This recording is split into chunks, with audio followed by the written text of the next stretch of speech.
So Ma'at, she is an Egyptian goddess of justice, truth, cosmic truth, law, order, balance, and I also relate reconciliation to this powerful goddess.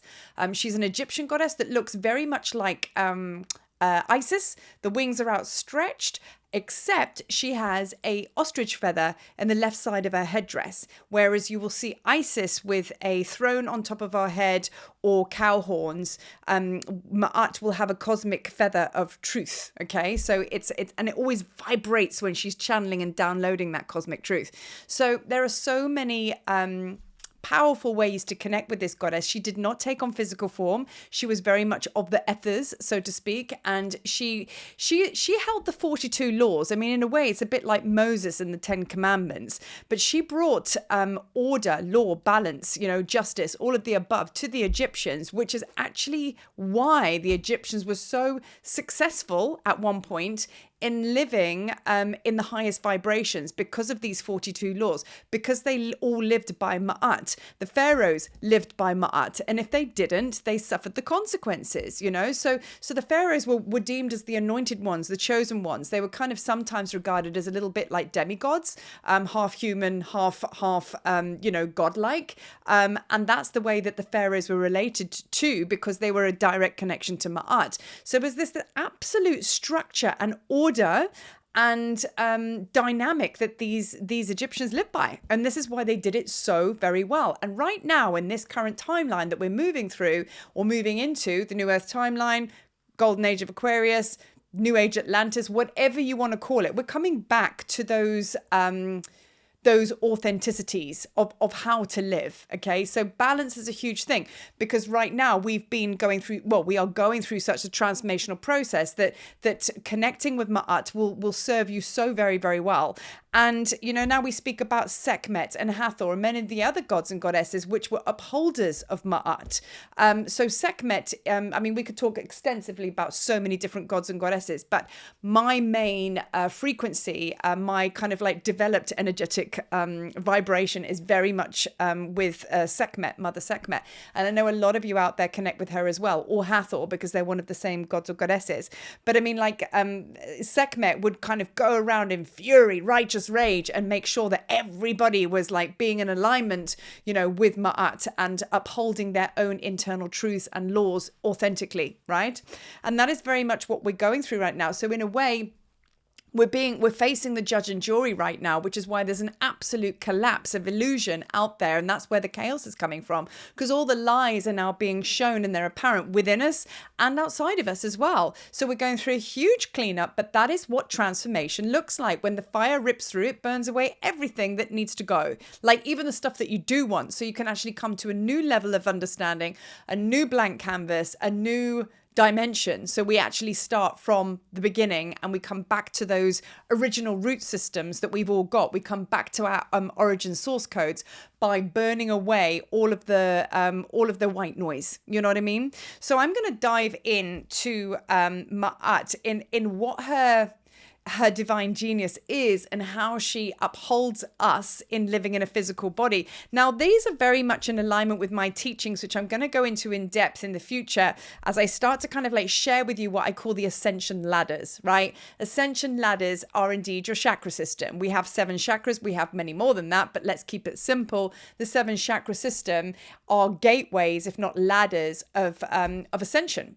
So with the Nile, of course, we start at the bottom with Abu Simbel, and as we kind of like evolved, or Egyptians back in the day, they would attend the mystery school teachings within each temple, and when they gain mastery on the lowest one, like the root chakra temple, we go up to the next one and the next one. I mean, for example, Dendera, which is Temple Hathor, is the heart, because she was all about heart. And when you get to that temple, you're kind of up here on the chakra system. So by now you've worked through all the lower chakras, and you've gained mastery on all of that, of what it is to be in a physical body and how you connect with materialism or not, or whatever it might be. Once we get to the heart, we're now at Temple Dendera. So you're now going to start moving into the upper chakras. So you gain mastery about everything to do with creation codes and so on and so forth, until you get to the Great Pyramid. And that's all about, the initiatory rites on being able to drop the body and come back into the physical body and understand that, death isn't real, because it's actually a cycle. You know what I mean? And we gain mastery through through all of these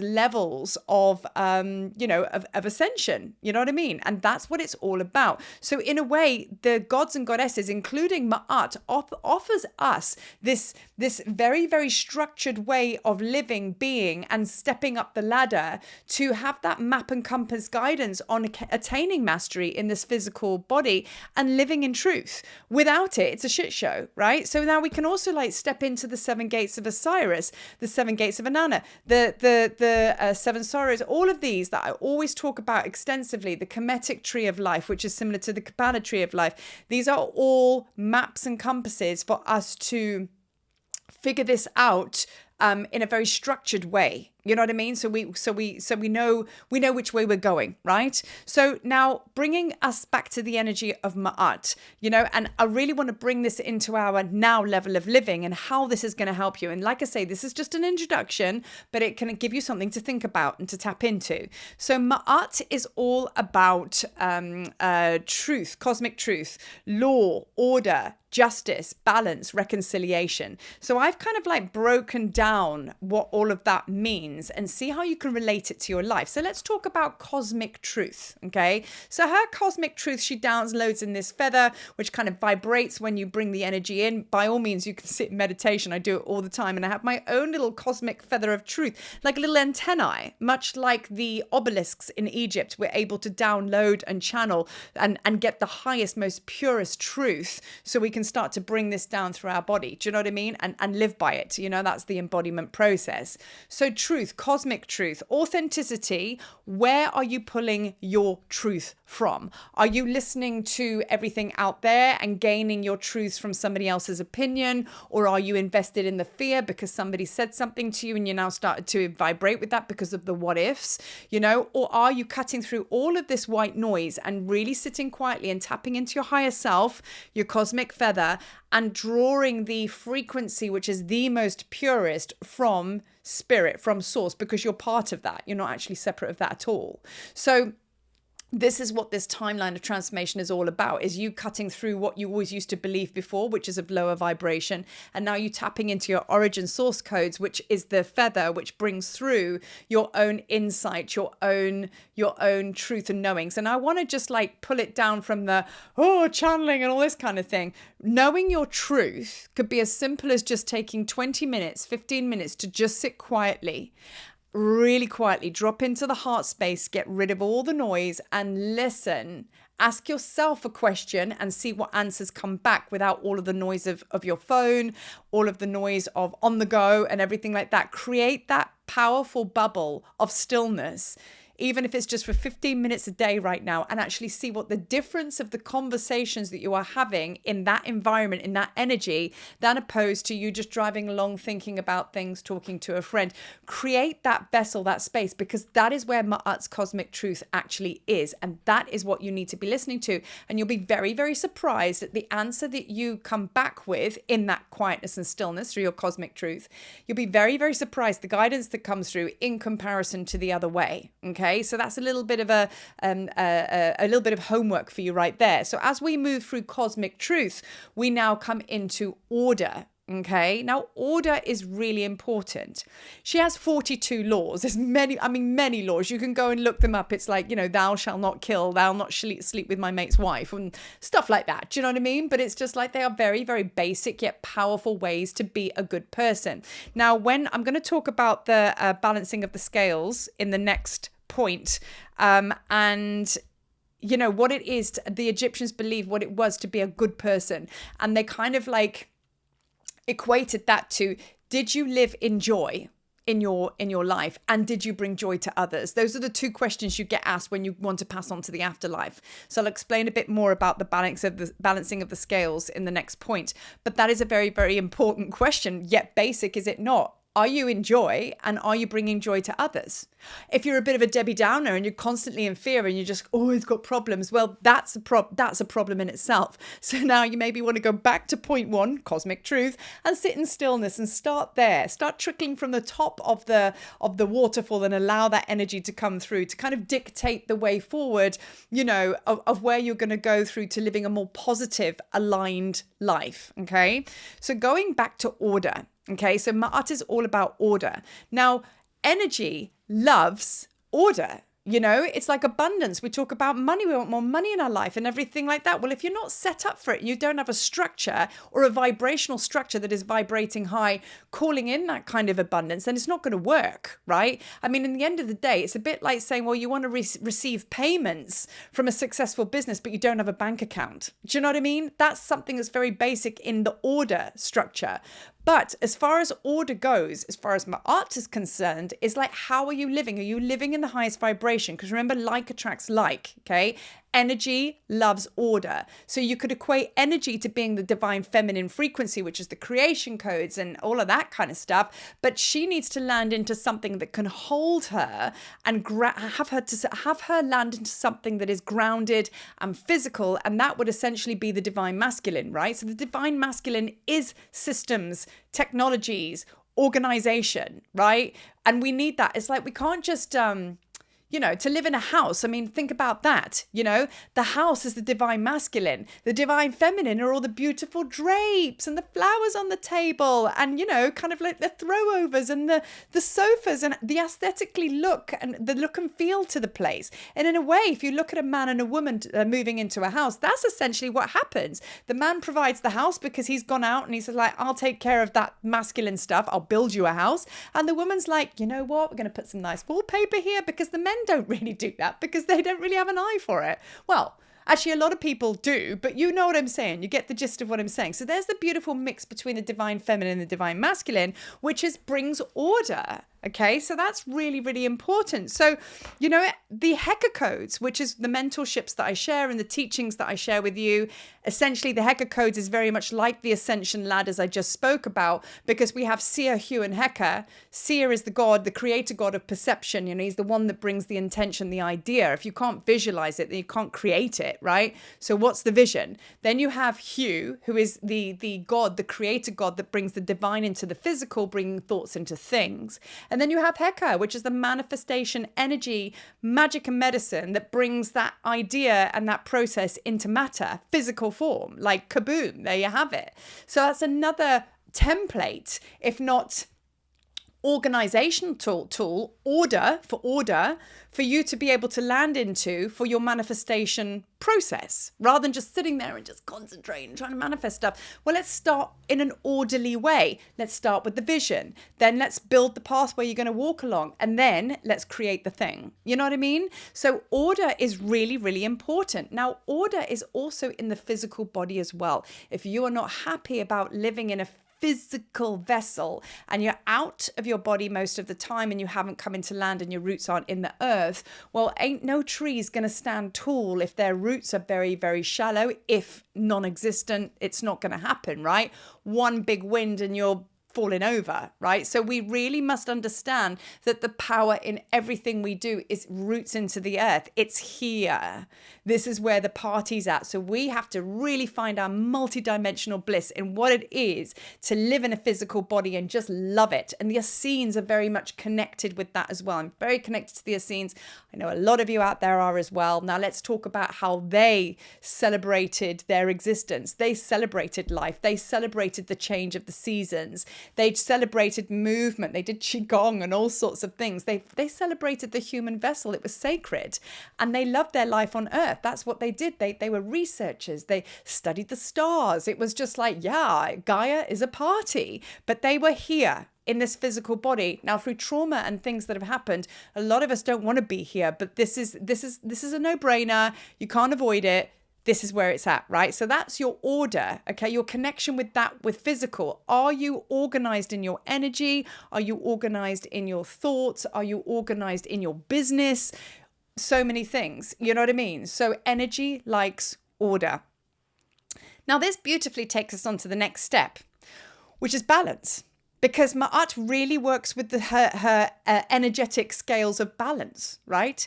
Because if they are imbalanced, then of course, well, we know that. We know, I've just spoken about the tree. If the roots aren't deeply in, then we're going to fall over. So we have to have a perfect balance of the divine feminine and the divine masculine and our union within.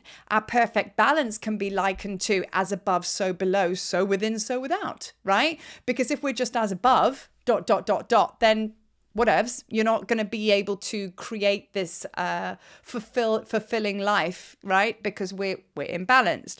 So I talk about the scales because part of Ma'at's understanding, like it's a very, very powerful scene on the Egyptian hieroglyphs, and it's one where Anubis is present because he is the god of mummification, and it's one where Osiris is very much in the story. It's the balancing of the scales. You know, Thoth is there taking notes, because what happens is when we pass on and we want to go to the afterlife, in other words, we want to go to through the halls of Amenti, or we want to go through the 7 gates of Osiris to go and meet Osiris to kind of complete and then start the cycle all over again.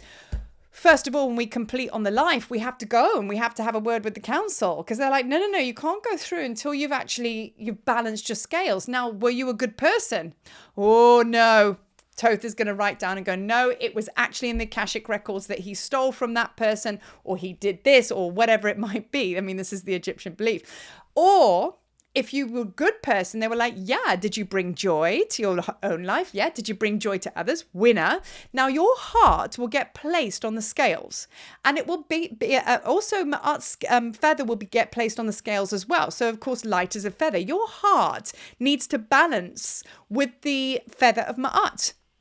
So if your heart is like super heavy, then that's not going to look good, and you're not going to be granted permission to go on to the next level. So everything must be in balance. You know, you must have a heart as light as a feather. You know, Ma'at's feather, you see? So this is really, really important. So bringing it back now to more of a physical, tangible level. So we're talking about balance, right? Now, on the Kemetic tree of life, and I will teach a lot more about this in the future, but this is a great place to start. But the Kemetic tree of life is basically I think a lot of people know it as the Kabbalah geometric symbol, but it's circles that go all the way up. You'll probably know, if you don't, go and Google it, but it's just like at the bottom we start with the lower chakras, could be likened to that. We start with the lower gods, meaning Horus, who basically lived in physical form. He is right at the bottom there because he represents what it is to be a god in physical form. So we start there, and then we start to work our way up until we get halfway up the Kemetic tree of life, and then we get right to the top. Okay, now of course the top makes sense, would be the supreme god. In this case, it's Ra. Now, this is the thing. That's where we're all aiming to get to, right? In living a balanced life, climbing up the ascension ladders, in this case, the Kemetic tree of life. And then we get to the top, right? And that's the top circle. Okay, so that's when we've reached enlightenment. But here's the plot twist. Within Ra, that circle, there's 2 other moving parts. Here comes the 3 again. To be able to be in the supreme God energy and enlightened, and you've done all of your processes and initiations, there is another 2 goddesses in that. So there's Ra and there's 2 other goddesses. Their names are really hard to pronounce, but anyway, it matters not, but you get the idea. So it's like that, right? So you can't be in supreme God mode, living in physical form, unless you have mastered the balance of inertia and stillness with the equal amount of action. So once we have come into the balance, like divine feminine, divine masculine, once we've come into that balance, then of course Ra's in there. We are that supreme balance, godlike energy, ascended mastery in physical body. Nailed it. Do you know what I mean? But isn't that interesting? Because we are so imbalanced when we're doing way too much. From the second we wake up, we're go, go, go, go, go, you know? And then think about the balance of how much stillness that comes from. Not much, hey? So that has to be Ma'at scales. We have to really, really be in balance with that. And just a little trick, just a little exercise, rather trick, but like exercise. I did it today. I kind of sat in my scales and I felt, where am I today? And I was really tweaking out because I was trying really, really hard to actually be in more, because I was feeling uncomfortable. So I tapped in, and it was because I was pushing, or rather resisting, my divine feminine self, because today needs to be more of a stillness for me.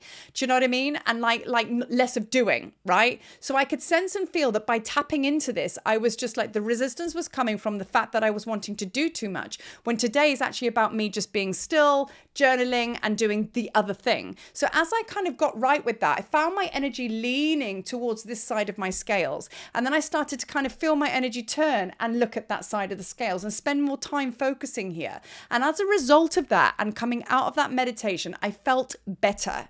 So it could just be a space of awareness of you tapping into those scales and just seeing where your energy's at, and just, whatever's overdeveloped for you. Maybe you're being too emotional on that day. So you want to turn away from your divine feminine a little bit and ground it by looking at your divine masculine, and talk to them both, because they're both aspects of you and they'll come back to you with a lot of energy and a lot of guidance. So that's a good thing to work with, right? So now we move into justice. Now, this is quite an interesting one, because Ma'at is all about justice, right? Because she's all about law.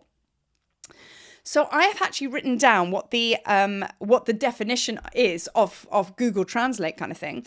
The law, and it says, laws ensures that no harm befalls another. Where harm is alleged, remedial action is taken. So that is what true justice actually means. So think about that. It's every action has a reaction. Everything you say, everything you do, everything you be will have a counter reflection to that. What is your contribution into the world? Are you sat there being fearful? Are you sat there being depressed? Are you sat there being angry? Because remember, this comes back to the balance of being able to really be a true manifester. And where are you creating from? So let's go right back here. So if you are unhappy, if you are the one that is the perpetrator and you're actually just chucking not good stuff out there, or if you're the one who's receiving it, you've got to be really mindful and heartful of what exactly is balancing your scales, right? So now let me just go back to this here, because I want to talk about the law, the first point. Laws ensures that no harm befalls another. So if we are living by Ma'at, the 42 laws, okay, which are all on how to be in your highest vibration and be a good person, bringing joy to your own life and therefore others. So laws ensures that no harm befalls another. If we live by that, then we're all good.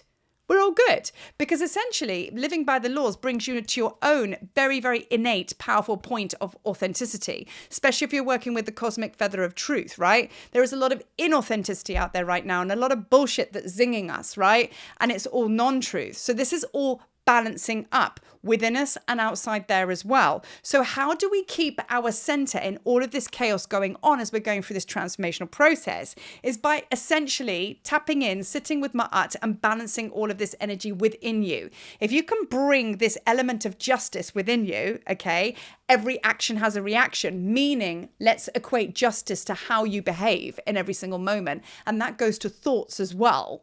Can you bring that into the highest energy in the highest timeline? That am I thinking in joy? And if I'm not and I can't, then why? And then when I understand why, how can I change that? And I always say, go work with that mental alchemy meditation, which is in Get Activated on this YouTube channel. Really helps you to kind of release these energies and transform them into their highest energy frequency. So you can come back into balance and you can come back into living like by Ma'at, okay? So the last one is reconciliation. Now, you will not find that in the textbooks. This is something that I've added into Ma'at. Reconciliation, making peace with oneself and anything out there. Okay, so forgiveness. The guides always say, you don't need to forgive yourself, because I've had a conversation with them about this and I'm like, yes, I need to forgive myself. And they're like, yeah, if you like, but you haven't really done anything wrong. But I know as a human, you think you have. So do what you got to do. It's fine. No problem. Forgive. Yeah, we forgive you. We don't need to forgive you though. But anyway, if that's what makes your heart happy, super duper. And then you kind of go through that process, because that's just human stuff, but sometimes necessary for us to address. And then once you come into forgiveness, you can reconcile, you can balance your books, right?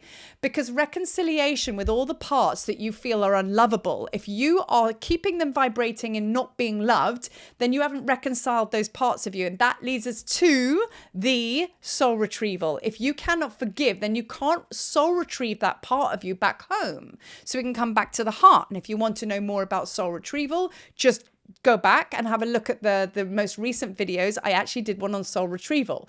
So understand that if you are tirelessly calling your parts back, if you feel that you've got to go through this reconciliation process of just balancing your experience, going, well, I need to get right with that. Can I call that part home? Am I able to love that part of me because it wasn't very nice, or whatever, or is there still an emotional charge on it? You know, in truth, you're not going to be able to bring that part of your soul self home back into love, right? So reconciliation, just forgive. Let that shit go, man. You know what I mean? You are divine. You are a God spark. You are part of the bigger picture. You are part of it all. We are our most honest and truest essence of who we really are is love. And love then brings us to joy.